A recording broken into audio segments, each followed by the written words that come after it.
You're watching American Movie Classics. I'm Joan Fontaine, and I hope you'll join Cary Grant and me in Suspicion, because that's why I got an Academy Award. Right here on American Movie Classics. We're back, and I hope you enjoyed that selection from our film archives. And now we get on to our next feature. When it comes to flies, there's something you can be really sure about. Just when you think you've gotten rid of them, they're back, just as pesky as they ever were. Well, in this case, the return of the fly is not something that disrupts a summertime nap.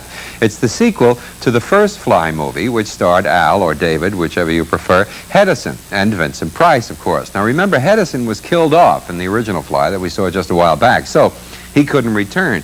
But Vincent Price was still very much alive at the end of the original, so he returned, along with the lovely person on his right, the Fly, and this time, Vincent Price gets top billing. Well, has anybody got a really big fly swatter? When Price read the script for The Return of the Fly, he became very excited about the whole thing. He said that it was one of those rare cases where the script for the sequel was better than the script for the original.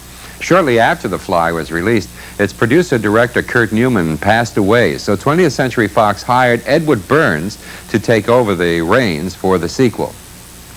Each director brings his own vision to the picture, and that vision is often based on the kind of work that this guy has done before, whoever it may be. Now, Burns spent most of his career directing comedies, including several of the Blondie series, and many of those Three Stooges shorts and features that we've seen.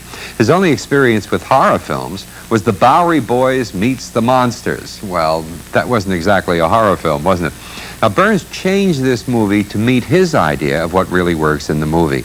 And so tension and drama and suspense were not really necessarily his top priorities. As a result, you're going to see a little bit more outright humor in the sequel than you did in the original. Does it make for a more entertaining picture? Well, we're going to let you be the judge. Here's Vincent Price once again in The Return of the Fly.